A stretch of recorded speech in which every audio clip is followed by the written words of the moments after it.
presence, His Word that will transform your life. Because this is what God is doing in your life. He is creating something new, something fresh. Receive the blessing of God and the miracle that He wants for you. And I walk round and round and round and shout, "Whoa!" Let the walls crumble down. Angel armies all around. I'm standing in your promise now, your promise now. Whoa! Let the voice of praise resound, of heaven's glory raining down. I'm standing in your promise now, your promise now. There's no other name I'll trust. There's no other name I'll shout. There's no other name but Jesus. You can be part of that powerful encounter where God will be there visiting you and doing something brand new in your life. Peace Conference 2023, New Promise. See you there.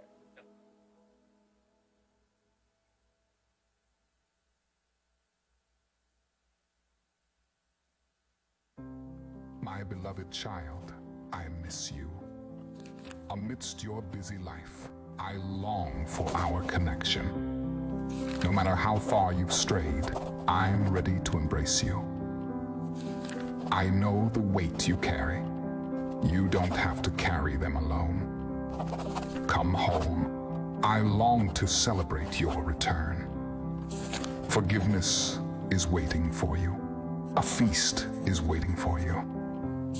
I am here, and you are deeply loved.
above it all. Hallelujah, God, unshakable. Hallelujah, you have done great things.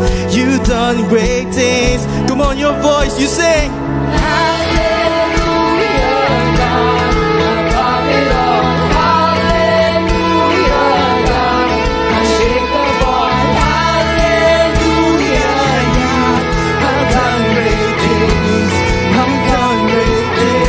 Come on, pick it up. We say, Hallelujah, God, above it all.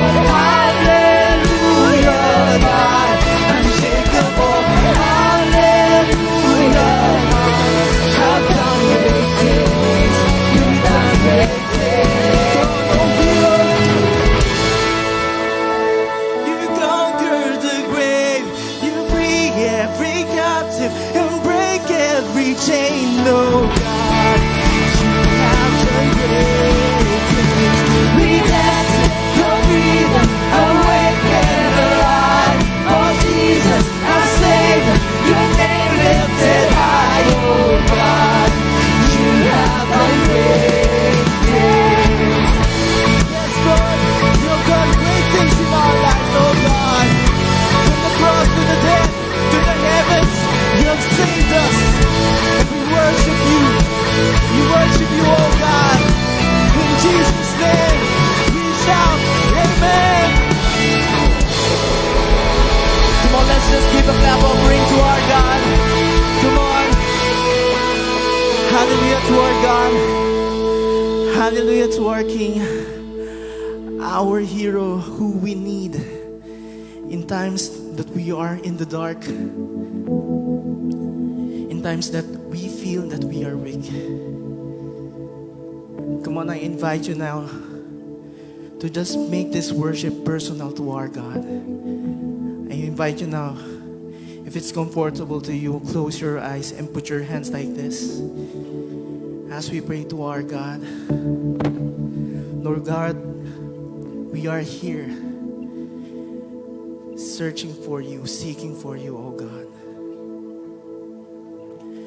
That in the times that when we feel that we are weak, that when the enemy is knocking in our hearts, that when weakness is mocking our hearts like our lives like now, make us remember that you are the source of our strength.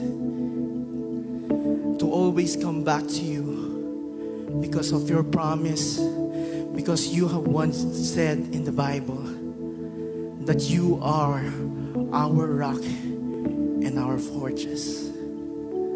We are sorry, oh God, if sometimes we feel weak, sometimes we complain, sometimes we feel we lose control, oh God. But oh God, we seek you and we trust you. Let be the weakness that I have right now be the source of our strength. Be the beginning of your strength, oh God. And may we always remember that when we are in the dark, to look up into the heavens and to seek you and to worship you. In Jesus' name. In the name of the Father, and of the Son, and of the Holy Spirit. Amen.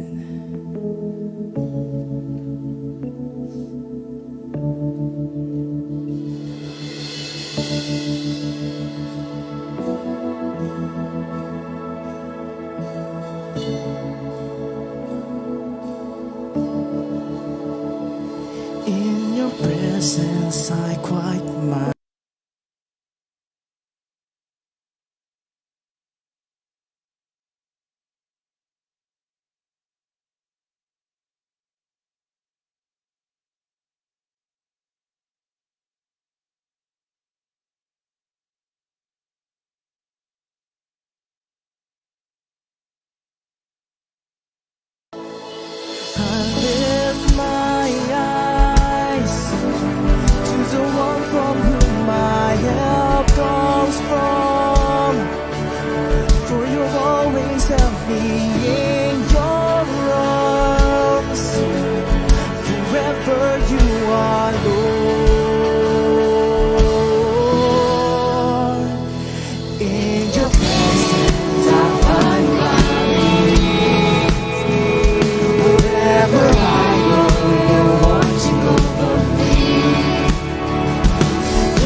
God is on our side, is on our aid whenever we need Him. Darkness may overwhelm me, I will not be blinded. The waves may crash against me, I will not be drowned. The ground may shake beneath me, I will not be shaken. No fear can come against me, I stand on solid ground. My God is fighting for me, my God is moving now. My God is fighting for me, you won't let me down. My God is fighting for me, my God is moving now. My God is fighting for me, you won't let me down. He said, I lift my eyes to the rock from whom my help comes from. For you always help me in your wrong. Forever you are Lord.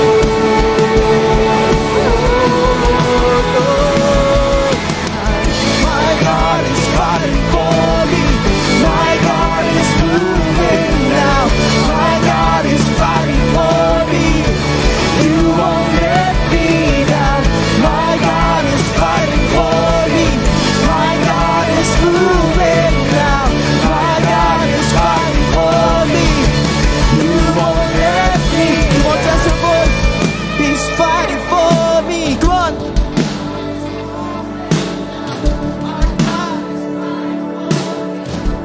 You won't let me down, my God.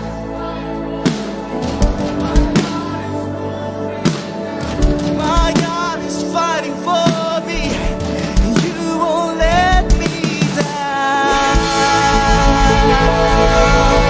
Come on. Yes, Lord, we praise your name, oh God. Come on, let's just give a clap offering to our God. Amen. Hallelujah to your name, oh God. Good morning! Good morning, Feast Bikutan. Let me introduce myself. I'm Brother Oying Isidoro and I'm the feast builder of Wednesday Feast Alabang. I used to serve here in Feast Bikutan before I was given the assignment in Wednesday Feast. So I'll be substituting for Brother Velden for today. Brother Velden is not feeling well. Please, let's pray for him. Okay? You know, for the past weeks, we've been discussing Deuteronomy, correct? And some of you might be here for the first time. How many are here for the first time? Can I see a raise of hands? Yung mga first-timers po, hello. Okay, if you want to watch the previous talks, nandun po yan sa aming Facebook page. So just follow our Facebook page. It's Feast Bikutan. And to all our friends watching online, good morning, good afternoon, and good evening, whatever time zone you are in. Please continue to share our stream. We are now on our series, Dear Prodigals. These are inspirations from the book of Deuteronomy. And the talk title for today, we're now on talk number 6, is God Sides with the Little Ones. God sides with the little ones.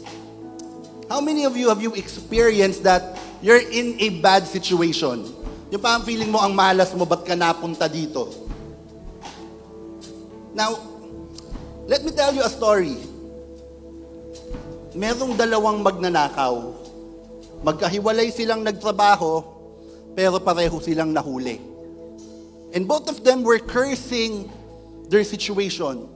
Na parang sana hindi tayo nahuli. Nakakainis, mapaparusahan tayo. Hindi sila magkakilala pero nagkita sila. And then eventually they were punished. These two thieves, they were crucified. And in the middle was Jesus Christ. Sometimes a bad situation gives you the opportunity to be closest to the Lord. Am I talking to someone? Sometimes a bad situation leads you to be closer to the Lord. That thief would never be there kung hindi siya nahuli. Pero yun yung pinakamalapit. And one of them even had the chance to say sorry for his sins. When he said, Lord, please take me with you when you are in your Father's kingdom. How many of you are in a bad situation right now? And how you wish you were not there? Na sana hindi nangyari to. Sana wala ako dito ngayon. Ano kayang pwede kong gawin para i-prevent to? But maybe the Lord allowed it to happen so that you can experience Him the closest. And maybe that experience brought you here at the feast today so that you can hear the message of the Lord. So if you believe that the Lord moved today so that you be here, so that you can hear His word, I invite you, let's all pray our favorite prayer here at the feast. All together in the name of the Father and of the Son and of the Holy Spirit. Amen.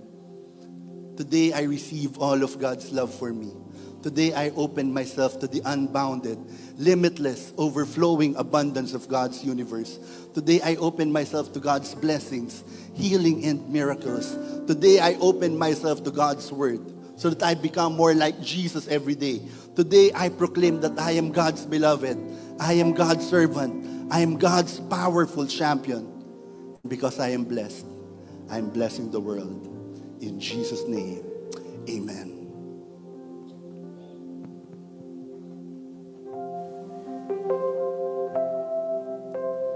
Thy word is a lamp unto my feet and a light unto my path.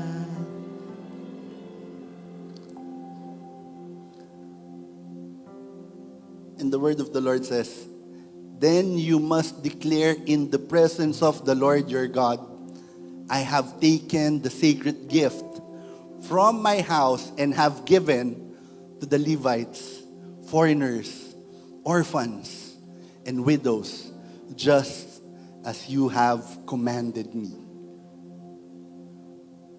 Now, I will explain further later why that's the verse that we read today. No, pero binasa ko na siya sa umpisa para alam ninyo kung saan tayo papunta. Di ba ganun yun eh? For my profession, isa po akong teacher. Di ba at the start of the class, yun yung sinasabi ng teacher. For today, this is what I'm going to teach you. And at the end of the day, I expect you to be able to create something. Now, in my case, computer teacher, I expect you to create a web page about something or a PowerPoint presentation. So ngayon, binasa ko na yung verse, pupunta tayo dyan sa dulo. And I will explain later. But the title of the talk for today and our one big message is that God sides with the little ones. God sides with the little ones. And you see, from the previous talks that we heard, we see that Jesus didn't just read the law, but rather, He read the heart behind the law. He read the heart behind the law. You know, pag sumasakay kami sa kotse, nung nandito pa sa Pilipinas ang nanay ko, pag umaandar na kami at nakapasok na kami sa loob ng subdivision, sanay kasi siyang hindi nagsi-seatbelt. My mother is already 84 years old. So nung bata-bata siya, wala pang seatbelt law. So ngayon, hirap na hirap siya pag pinagsi-seatbelt ko siya. Uncomfortable. Tapos sabihin niya sa akin, anak, may nanghuhuli pa ba dito? Baka pwede ko nang tanggalin. Tapos sabihin ko sa kanya, ma, hindi naman kita pinag-seatbelt kasi may nanghuhuli. Pinag-seatbelt kita kasi baka mag-sudden break ako at mauntog ka. At ayokong mangyari yon kasi mahal kita. And you see, my dear friends, that is why the law is written. That is the heart of the law. And Jesus read the heart of the law, not the law itself. Bakit may batas? May reason bakit. May reason bakit. We see how Jesus understood all the laws of Deuteronomy. There's a reason behind every one, every law. And my dear friends, the laws have one goal. And that is to side with the little ones. God wants to side with the little ones.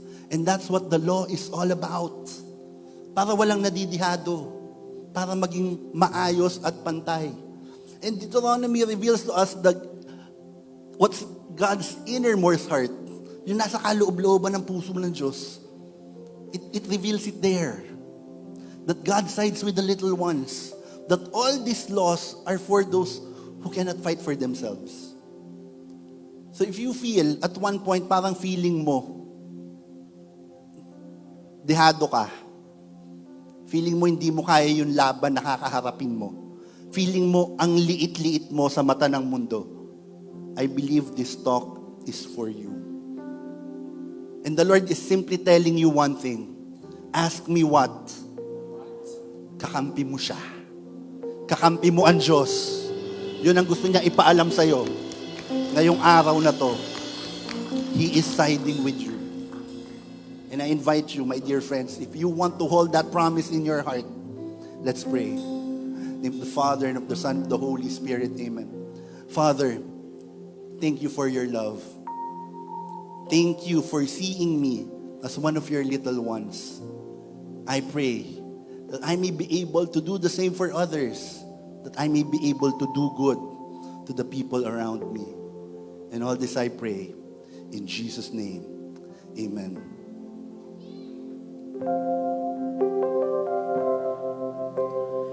Thy word is a lamp unto my feet and a light unto my path. As you sit down, tap the person beside you and say, God is with you today.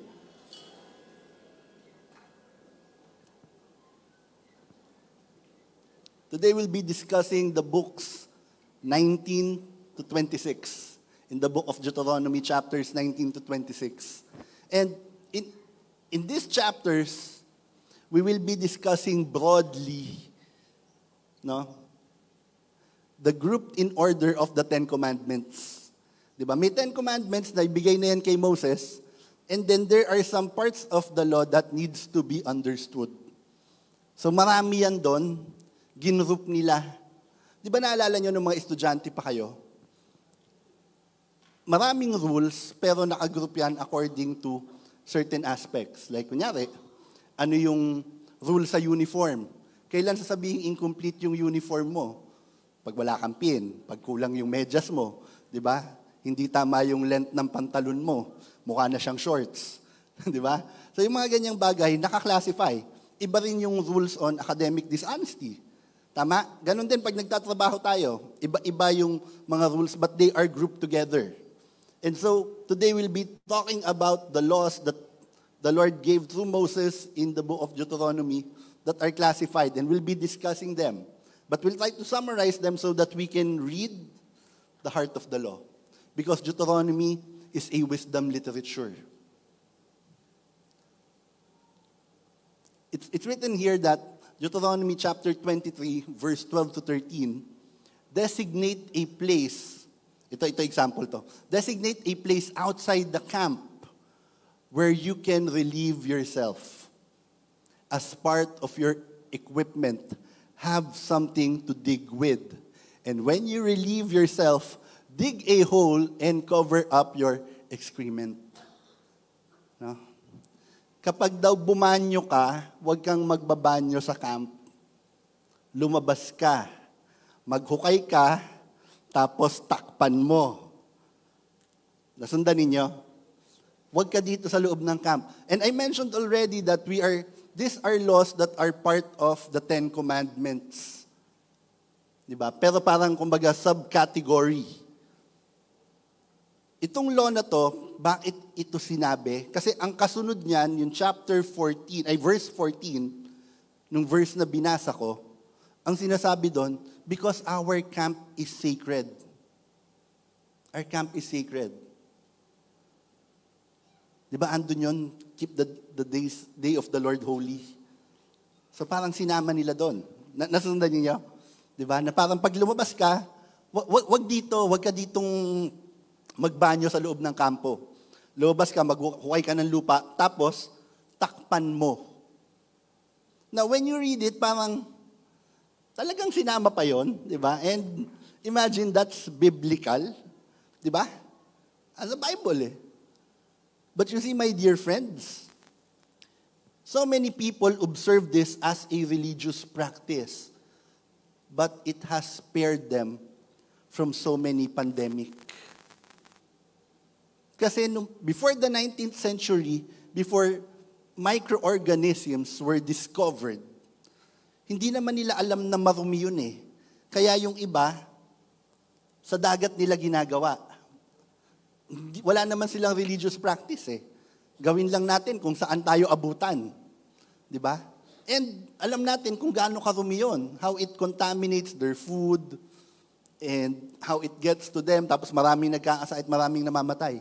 And because of that, before the 19th century, many Jewish communities were spared from pandemics and epidemics. Bakit? Kasi nga, dito sa practice na to. So you see, how this religious practice helped them in their way of life.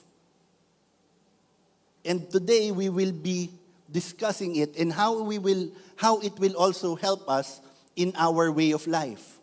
Today, I'll be discussing 5 lessons. How many? And all of these lessons, they will show us how the book of Deuteronomy side with the little ones. Are you ready? Lesson number 1, share your harvest with the hungry. Share your harvest with the hungry. When you are harvesting your crops and forget to bring a bundle of grain from your field, don't go back to get it.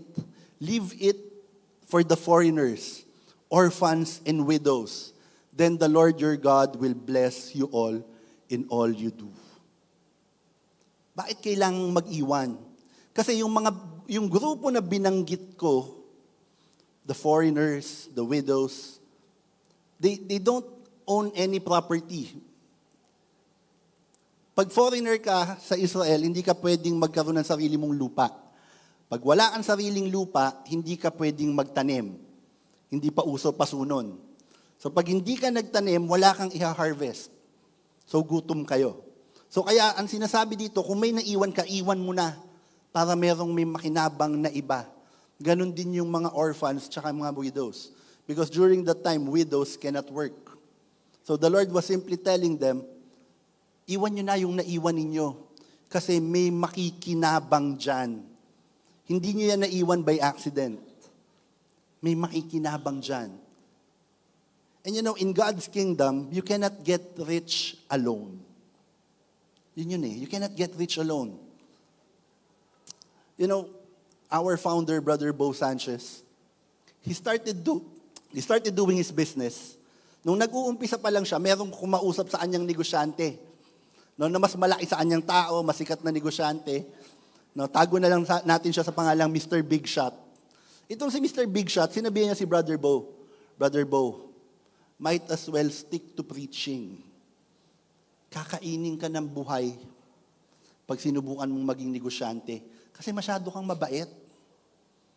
Itong si Mr. Big Shot, malaki siyang negosyante, malaki yung business niya, pero lahat ng kliyente niya nagko-complain. Kasi subpar yung mga binibigay nilang trabaho. No? Tapos ginagamitan ng mga technical, hindi, wala kasama sa kontrata yun eh. Kaya ganun yung ginawa namin. So, pag kinausap mo yung mga empleyado ni Mr. Big Shot, ganun din. Parang, okay lang. After 5 months, pwede tayong magpalit ng empleyado. Para hindi tayo kailangan magbayad ng benefits. Sino-shortchange yung mga empleyado. Ganun yung ginagawa niya. And then, si Brother Bo, sinabihan niya, if you keep on doing this, you will be the last in the industry. Makukulelat ka, may iwan ka ng iba.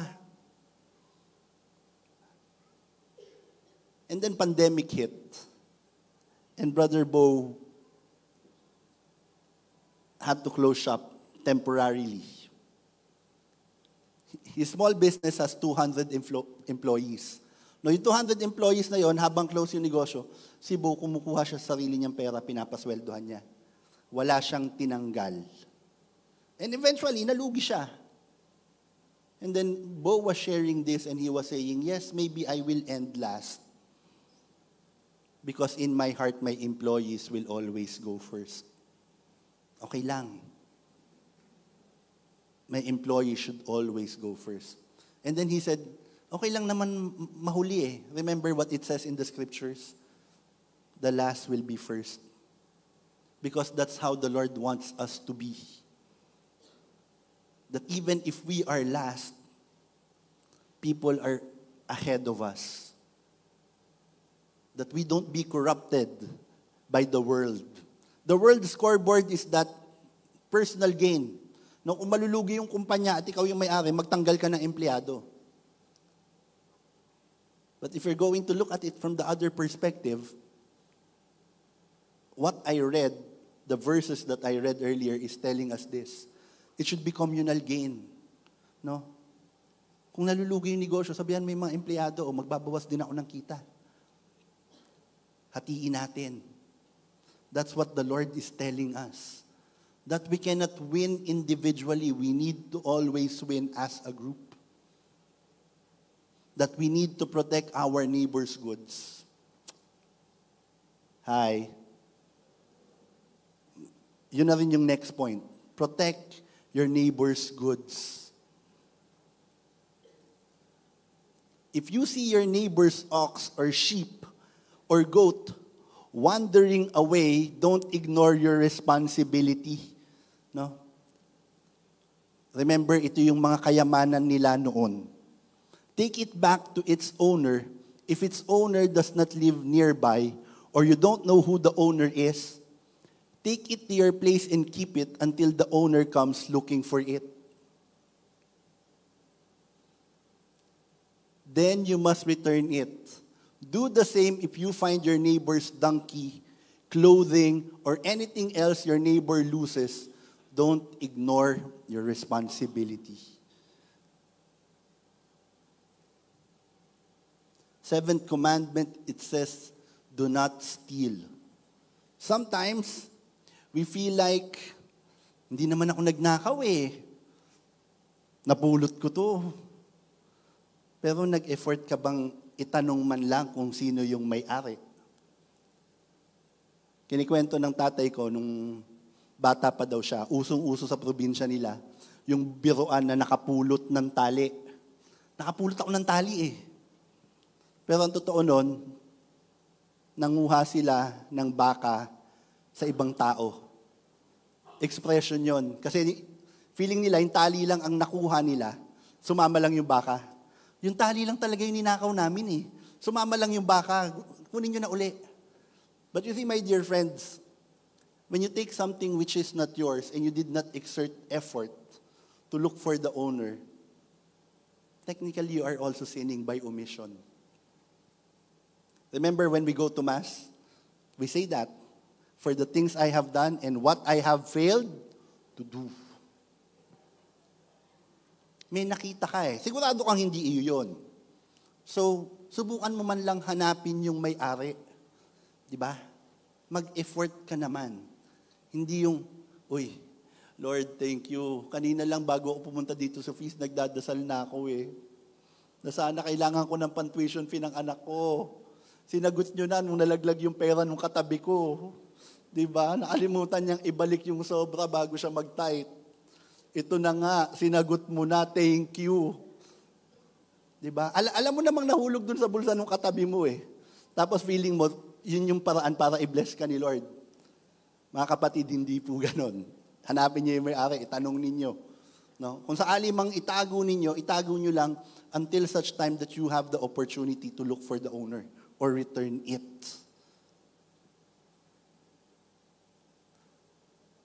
A little trivia. Alam nyo bang, based sa Philippine law, pag meron kang napulot, kunyari nakapulot ka ng cellphone, tapos binuksan mo, hindi mo mabuksan, may passcode, yung wallpaper, K-pop artist, so hindi mo alam kung sino yung may-ari. Malamang hindi siya yon, di ba? Tapos ngayon, may lumapit sa'yo, tinanong ka, may napulot mo ba yung cellphone dito? Tinanggi mo. Ay, wala. Wala akong napulot. Na Samsung S20, wala. Wala akong napulot. Ay, sige po, salamat. Umalis siya. Tapos pag nagpunta siya sa security officer, sabi niya, pwede ba natin check-in yung CCTV? At nakita yung pinagtanungan na nag-deny ang nakakuha. Technically, pwede na siyang kasuhan ng theft. Kasi tinanong siya kung nakita niya. The denial is already a crime. You see how our laws fall on what the Bible says. Hi. May responsibilidad tayo. Kailangan nating ibalik. Hanapin natin yung may-ari. Third lesson is that we need to rescue the abused. Rescue the abused. If slaves should escape from their masters, take refuge with you, you must not hand them over to their masters. Let them live among you in any town they choose and do not oppress them. Now, some of you might be saying, why didn't God simply ban slavery entirely? Di ba, ipagbawal na lang, bakit kailangan pang magkaroon ng ganong law na pag merong tumakas, itago ninyo? If you remember our talk last week, wherein we discussed about divorce. Tama? Brother Velden was discussing that last week. For those who were not here, we were discussing that part of Deuteronomy. And it simply states that Deuteronomy was working with the ugly reality that the world is broken, it's fallen, and it's all messed up. At hindi mo siya kayang baguhin dahil lang bigla kang may aalisin. Hindi mo pwedeng biglang tanggalin yon. Kumbaga parang uunti-untiin mo. So ngayon, yun yung sinabi. Kung may tumakas daw na slave, no, alagaan mo muna. Take him under your wing. Because you don't have to return them. Dahil mataas yung tendency, kaya yan tumakas, inaabuso yan. And these laws, they are limiting our human tendencies. As stated in Talk 5, it was more of damage control. You know, I invite you, basahin ninyo yung book of Deuteronomy, especially yung 19 to 26. Marami kayong mababasang mga nakakatuwa. Na parang may sense pag binasa ninyo. Like yung chapter 23. Meron doon sinabi, pag nagpunta ka sa taniman ng ibang tao, kumain ka hanggat gusto mo, pero wag kang mag-uuwi. Ang galing, di ba? Kumain ka hanggat gusto mo. So, perfect na damage control. Bakit? By nature, we are greedy. Gusto natin kumuha ng kumuha. Pero physically, mabubusog ka. So, kahit kumain ka hanggat gusto mo, di ba, mabubusog ka eh. Tapos pag nabusog ka na, uwi ka na kasi hindi ka naman pwedeng mag-uwi. Hi. May sense, di ba? That's damage control. Hindi sinabing huwag kang maikain. Pero ang sinabi, pag nabusog ka na, tama na. Huwag kang mag-uwi. Di ba? Yung tipong habang pumipitas ka pa dun sa taniman ng kapitbahay, balutin mo ako. Kumakanta ka pa eh. Di ba? Huwag ganun. Ang sinabi, kainin mo lahat ng kaya mong kainin doon. Pero huwag kang mag-uuwi. Because it's damage control. Amen? Lesson number 4. Care for poor borrowers. Care for poor borrowers. Deuteronomy chapter 24, verse 6. It is wrong to take a set of millstones or even the upper millstone as security for a loan. For the owner uses it to make a living. Ito po yung millstone. No?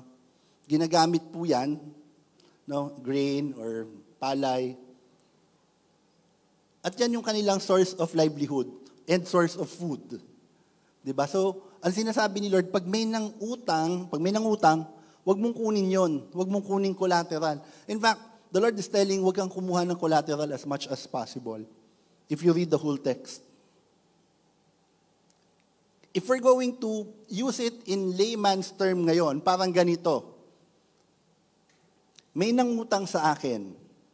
Tapos ang hanap buhay niya, isa siyang tricycle driver. So pumunta siya sa bahay, no? Ying, pwede ba mangutang?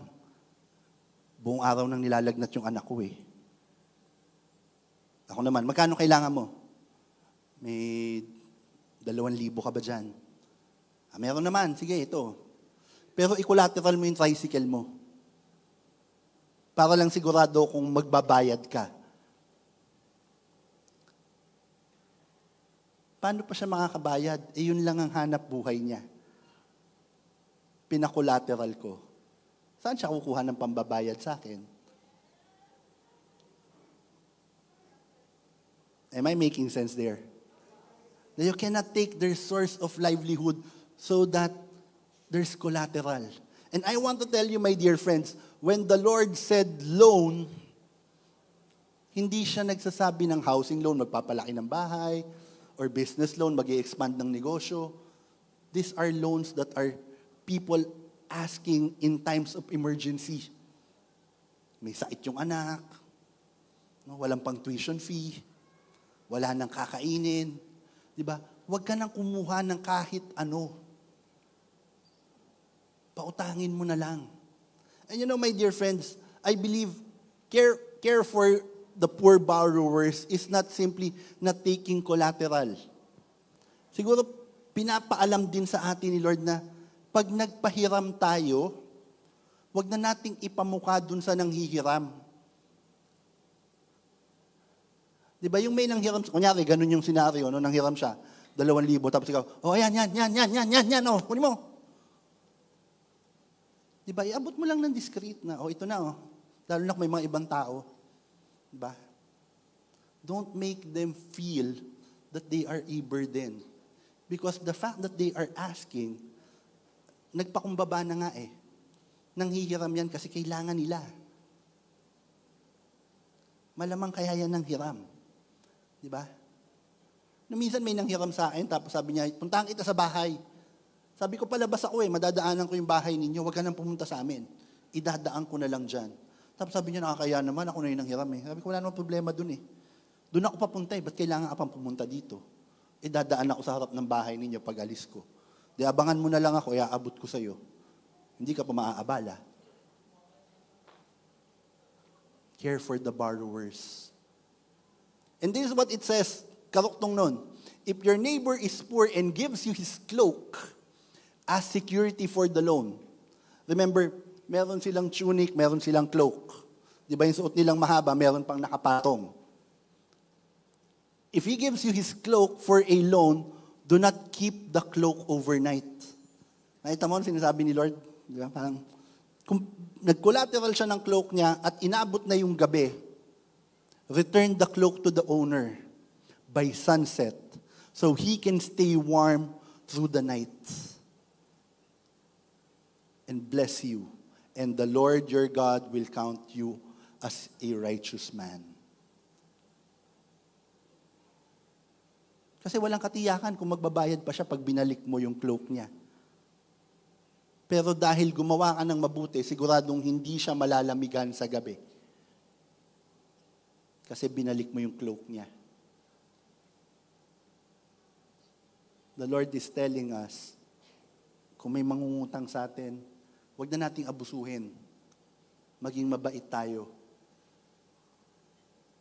Now, just to be clear, we're not talking about abusive borrowers. No? Hindi natin pinag-uusapan dito yung kilala ninyong tatalpak lang. Tapos nangungutang sa inyo. Tapos alam mong lahat na kayong magkakaibigan na utangan. Pero wala talagang emergency. Iba yon. Hindi yun ang pinag-uusapan natin, ha? Hindi yun.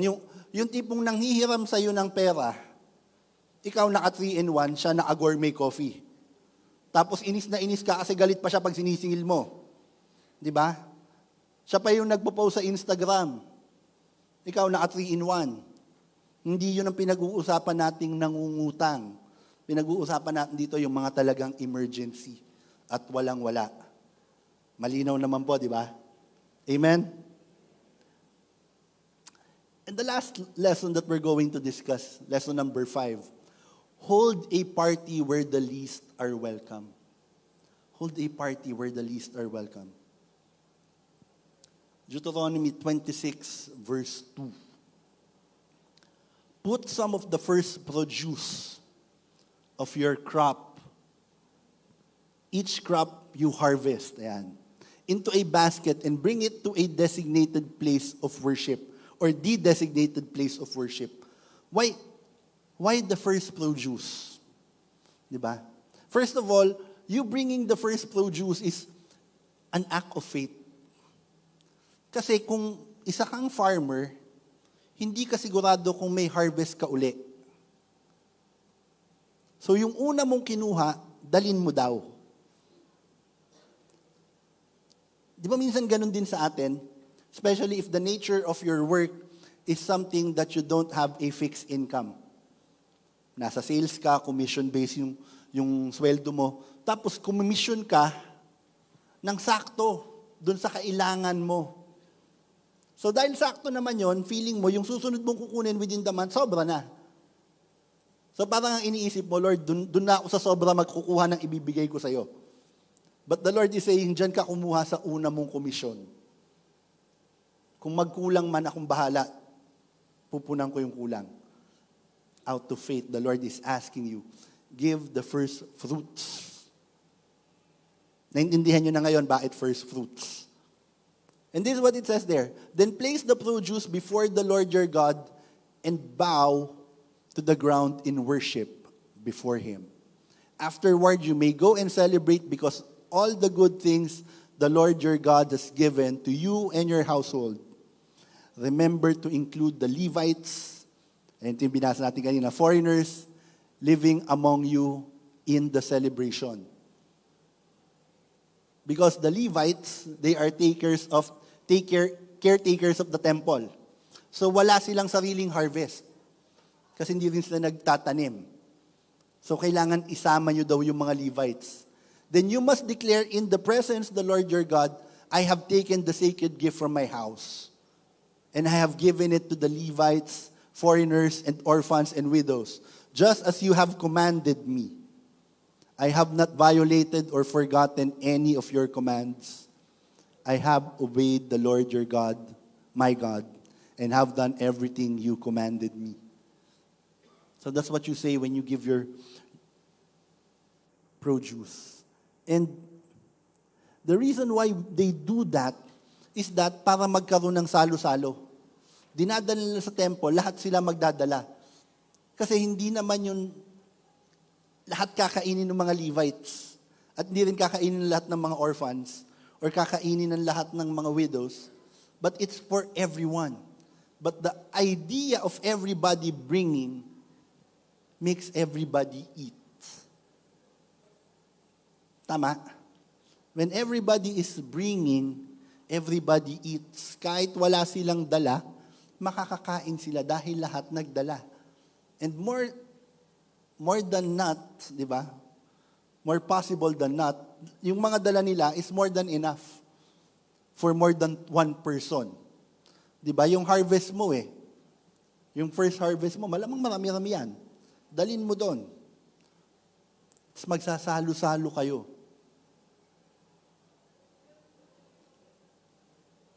Everybody goes there to celebrate. Everybody goes there to feast. Does it make sense why we call our gatherings the feast? Because everybody comes here and they bring something. Diba? May dala kayo May dala kayo. Yung mga kwento nyo, dala nyo yan. Naririnig pag nagpa-participate kayo sa light group. Pag nagbibigay kayo ng love offering, may dala kayo. Kaya nagagawa natin to. Dahil may mga ibang nakikinig na hindi pa nila kayang magbigay, hindi pa sila ready. Pero dahil nakarinig sila, they are blessed. And somehow they are inspired. Amen? Can I invite all of you to stand up?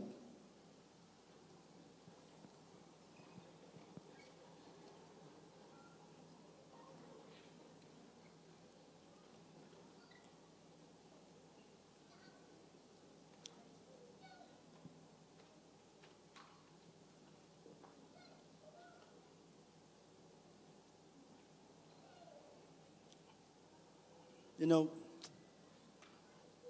if you remember the story of the rich young man, and he asked Jesus, "Teacher, what must I do to inherit eternal life?" And Jesus said, "Simply obey the commandments." And the rich man said, "I've done all of those. What else must I do?" And this is what Jesus said, "Sell all that you have and give it to the poor." And you know, the secret why that young man was rich, they say is that because he observed the commandments. Kaya siya mayaman. Kasi sumusunod siya eh. Pero ang nakalimutan niya, magbigay. Nakalimutan niya magbigay. Ngayon gusto niya sumunod kay Lord. Kaya sabi ni Lord, gusto mo talagang sumunod sa akin? Benta mo lahat ng meron ka. Now the Lord is not asking you now to sell everything, but He's simply asking you to include the poor in whatever you do. And eventually, ma-realize mo pag nagbigay ka kulang and you want to give more. Until you reach a point wherein you're like that rich young man, that you want to give more. To the point na parang feeling mo, I've given everything. And you know, my dear friends, at the end of it all, we cannot simply tell God, "Lord, I have done everything you have commanded me," if you cannot take care of the poor. Kung wala kang ginagawa para sa mga mahihirap. You know, here at the feast, we do our own outreach. In fact, a few years ago, nag-participate ako nung servant pa ako dito. Nag-outreach tayo. Ayan yung picture. Let's show them the photo. We gathered not just children, but the families of one of the parishes near here, sa Mary Immaculate. Kina Father Pipo. Ginather natin lahat ng mga kapitbahay lang may hirap. Sila yung pumili. Nagbigay tayo sa mga bata. Nagbigay din tayo sa mga matatanda. And you know, my dear friends, when we were doing this, kitang-kita mo yung tuwa. Kasi unang binigyan yung mga bata. And you know, ito yung picture of one of the most striking photos that I took. And you can see the joy in the face of that child opening his loot bag. Simple lang yung laman yan. Fudgy bar lang ata. Tsaka ilang cookies. Ilang candies. But you can see the joy. It's so pure. It's so real. And you know, my dear friends,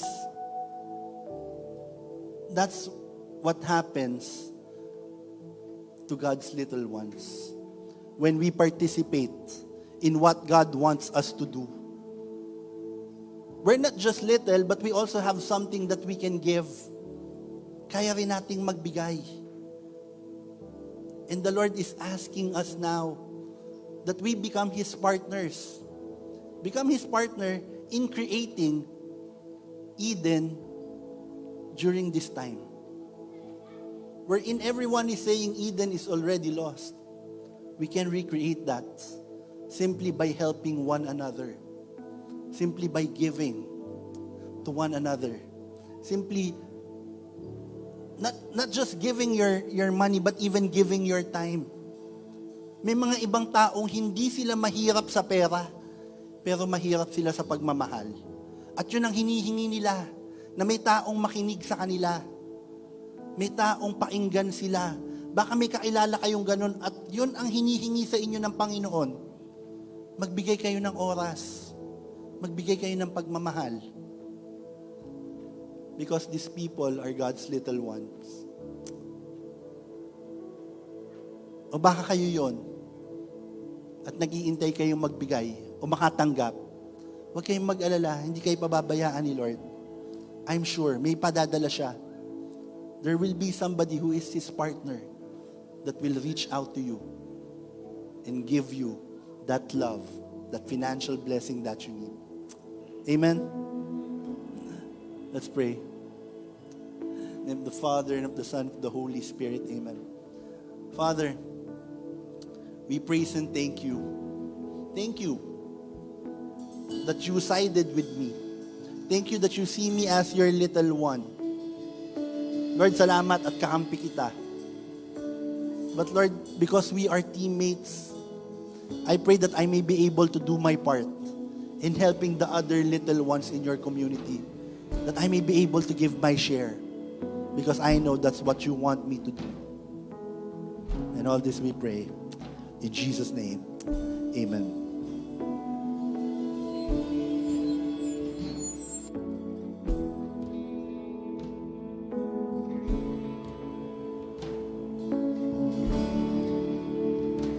In your presence I quiet my soul.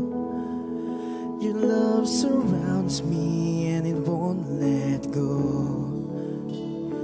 You will never ever let me fall. I believe in you, I trust in you.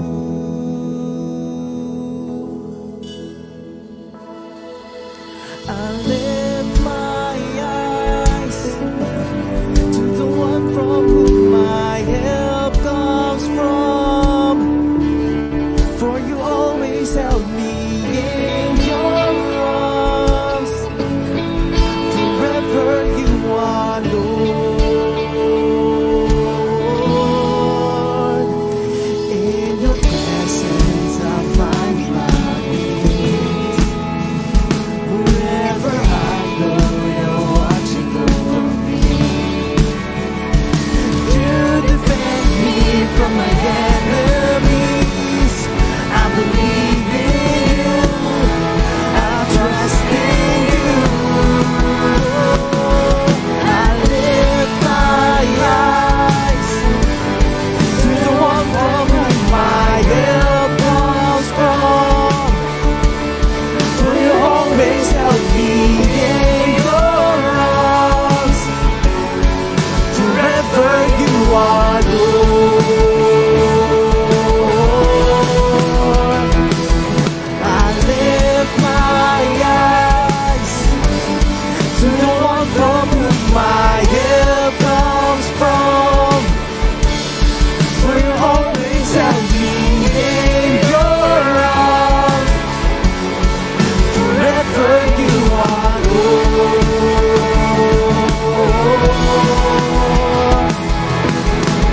My God is fighting for me. My God is moving now. My God is fighting for me. You won't let me down. My God is fighting for me. My God is moving now. My God is fighting for me. You won't let me down. My God is fighting for me. Come on, sing it up.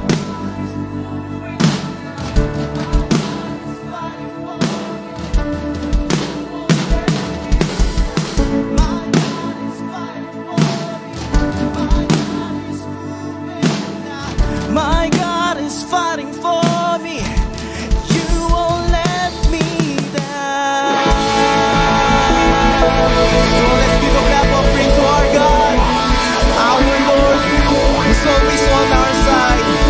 In Jesus' name, amen.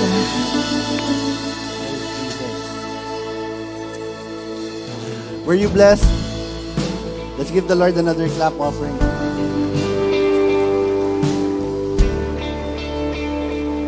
Now, before you sit down, can you just tap as many people as you can and tell them, kaampi natin si Lord.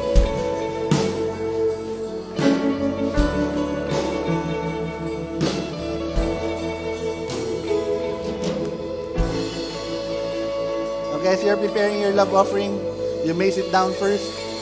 And I'll call back our worship leader to give us some of the announcements. Alright. Thank you, Brother Oying, for that wonderful talk. Ayan. Palakpakan naman natin si Brother Oying. Ayan. As we prepare for our love offering, let me give you some announcements muna, no? First, can I see a raise of hands if it's your first time to attend the feast? Patingin nga. Ayan, sige. So for the first timers, hello sa inyo. Welcome to the feast. And we have prepared something for you. Just proceed at the left side of the stage. Makikita nyo doon, first time attendees. So we are going to give you something special as our thank you for attending first time. And of course, for those who want to be prayed over, punta naman kayo dito sa side ng stage. Ayan. After the final song. Okay? Next announcement. Yan. Second announcement, Lux Batch 19. See you on September 23, 24, 2023 at the Angels Hills. Ito po ay binibigay natin for those sa mga couples. So, magandang investment to if you are planning something. We are encouraging you or inviting you to attend the Lux Retreat. Yan, Retreat Center Tagaytay. Registration, ayan, fee is 5,000 or the investment fee is 5,000. And, ayan, so, approach na lang kayo dun sa servants for more information about this. Alright, next announcement, Feast Conference 2023. Ayan, excited na ba kayo? Sino naka-attend na dito ng FeastCon? Yan, it's a truly blessed experience talaga. As in, sobrang, I encourage you or I want to invite you to attend this conference. Kasi it's a whole day or it's actually a series of day na we get to know more about God. And syempre, there are also teachings na applicable sa life natin. Ayan. So, are there any more announcements? Ayan. Sorry. Buy your tickets at feastconference.com. Ayan. So, check nyo lang dun sa site niyan. Alright. No more announcement. Can I invite you to stand up and we are going to pray for our love offering. Can you please lift your love offerings up? In the name of the Father and of the Son and of the Holy Spirit, amen. Lord God, we thank you for this day, for another opportunity you have given us. Thank you for all the blessings that you have given us, O God. This love offering, O God, we pray that it may help building your kingdom here on earth, O God. May we bless this love offering so that it may go to the people who are in need. And of course, as we go or as we give our love offerings, may you bless our hearts, O God. In Jesus' name, we pray. Amen. Yeah. Come, brothers and sisters, let us give our love offering as we one last time worship our God joyfully who has done